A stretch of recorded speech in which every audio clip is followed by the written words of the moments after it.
Salut à tous, aujourd'hui nouvelle vidéo, je vous présente ma Triumph Daytona 675R.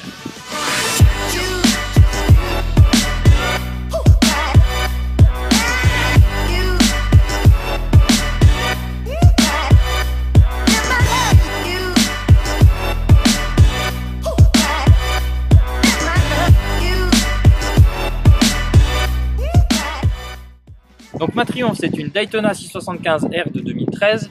C'est la dernière version. Cette version n'est plus produite actuellement. À notre grand regret parce que c'était une super machine.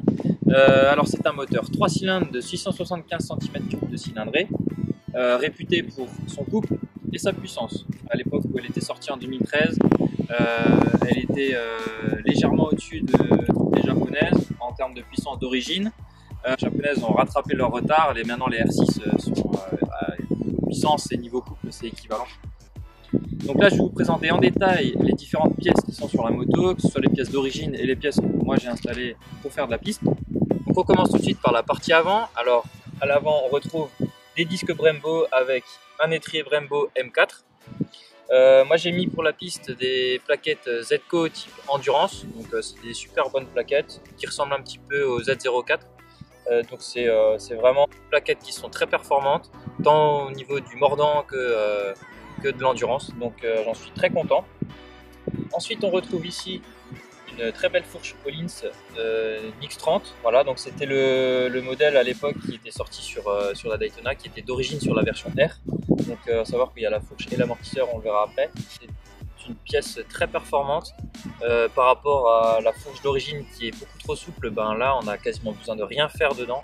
Elle est entièrement réglable au niveau de la précharge, de la compression et de la détente, donc c'est super efficace et on peut vraiment aller loin dans les réglages, donc c'est plutôt cool. À savoir que là la moto elle est encore en configuration pluie. La dernière course que j'ai faite où malheureusement je suis tombé, j'avais les pneus pluie, donc j'ai laissé les pneus pluie. Actuellement c'est du Pirelli, donc voilà, c'est les pneus qui sont utilisés dans la Coupe de France Promo Sport. On retrouve également donc du Rit Aviation donc, qui arrive en direct. Alors j'ai supprimé moi le bloc ABS pour pouvoir faire venir les Rit Aviation en direct. Donc ça permet justement de ne pas avoir l'ABS qui se déclenche. C'est important parce que sur la piste le freinage sera beaucoup plus puissant et l'ABS ne va pas intervenir de manière inopinée. Ensuite on va remonter un peu plus haut sur la face avant avec une double courbure MRA. Alors j'ai choisi volontairement de ne pas changer les pièces avant de vous faire cette vidéo pour vous présenter la moto dans la dernière configuration de la saison 2020. Donc elle est un petit peu rayée, il y a quelques petits accros suite à ma chute, etc. Donc j'ai volontairement laissé les pièces comme elles étaient pour justement faire une nouvelle vidéo quand j'aurai changé toutes les pièces et que la moto sera entièrement refaite. Bulle MRA elle est beaucoup plus haute au niveau de la courbure, ce qui permet une meilleure protection. La bulle d'origine est vraiment basse, il n'y a vraiment pas beaucoup de protection sur la Daytona, donc c'est vraiment utile quand on fait du circuit. Après on retrouve ici un mètre cylindre Brembo PR1918, donc c'est à peu près le même que celui d'origine, sauf qu'il est un petit peu plus performant celui-là. Et ensuite au niveau du poste de pilotage, on retrouve une araignée Moto Holders, voilà, entièrement en alu. Donc ça c'est une pièce qui a été changée suite à une chute parce que l'araignée d'origine avait fissuré. Après on retrouve les différents réglages des suspensions ici, le commodo ici pour le feu arrière, voilà, donc ça c'est le poste de pilotage. On retrouve aussi des demi-guidons LSL, donc c'est pas les demi-guidons d'origine. Ceux-là sont réglables au niveau de l'angle, donc ça permet d'ouvrir l'angle des demi-guidons parce que d'origine c'est vraiment beaucoup trop serré. L'embrayage, la poignée est d'origine. Voilà. Ensuite, au niveau des protections carter, on retrouve ici sur ce côté les carters GB Racing, les protections de carter GB Racing. Voilà. On va aller vers l'arrière avec le shifter d'origine. Alors moi j'ai du coup passé en inversé, donc les vitesses. Il fallait juste inverser la biellette ici. J'ai installé également des commandes reculées de tuning. Avant j'avais des Valter 3.5 qui étaient très bien, malheureusement elles sont un petit peu chères et suite à une chute j'avais cassé les commandes reculées, donc j'ai acheté des commandes reculées un petit peu moins chères, des PP tuning et qui sont très bien avec différents réglages au niveau des positions, des hauteurs, etc. Ensuite, on retrouve ici l'amortisseur Linz, donc c'est le TTX36, modèle Triumph, bien sûr, c'est pas le TTX36 que l'on peut acheter dans le commerce, c'est le modèle spécifique à la Triumph Daytona, la 675R. C'est pareil, réglage compression, rebond, etc. Donc c'est très pratique parce que les réglages se font via des petites molettes. C'est extrêmement rapide et on peut le régler dans tous les sens, donc c'est super. Après, au niveau du kitchen, on a un kitchen AFAM avec une démultiplication d'origine au niveau du pignon de sortie de boîte. Et j'ai mis juste une dent en moins parce que je roule essentiellement à l'anneau du Rhin qui est un circuit assez rapide.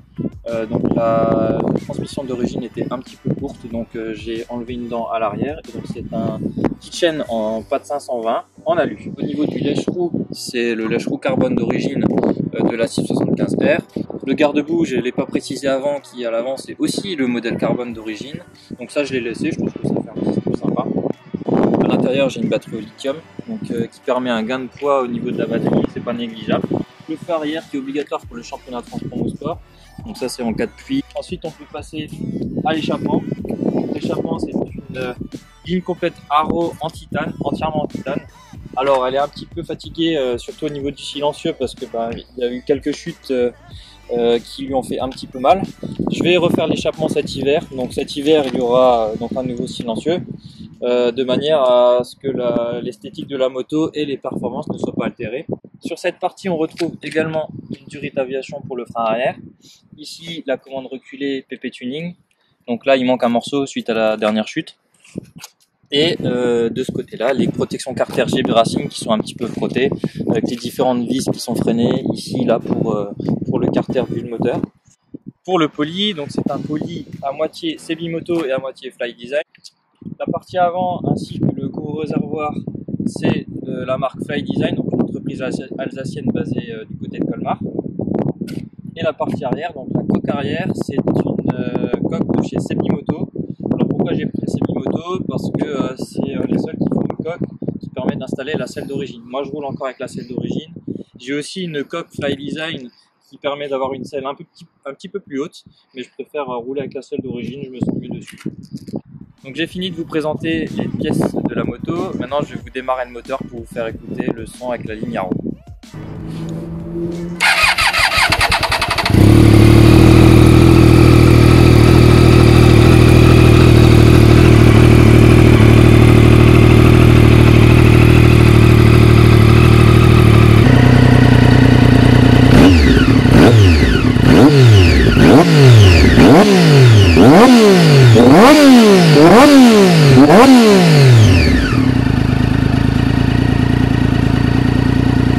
Au niveau des avantages et des inconvénients de cette moto, extrêmement légère, très fine, qui a une grande maniabilité.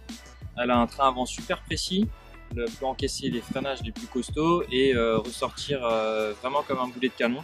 Dans les virages, elle s'inscrit très bien, donc ce qui en fait une moto quand même ultra joueuse. J'en suis très content, j'espère faire de bons résultats avec. Et puis moi je vous retrouve l'année prochaine pour de nouvelles vidéos. J'espère que ce format va vous plaire et je vous souhaite de très bonnes fêtes de fin d'année et on se dit à l'année prochaine. Ciao ciao.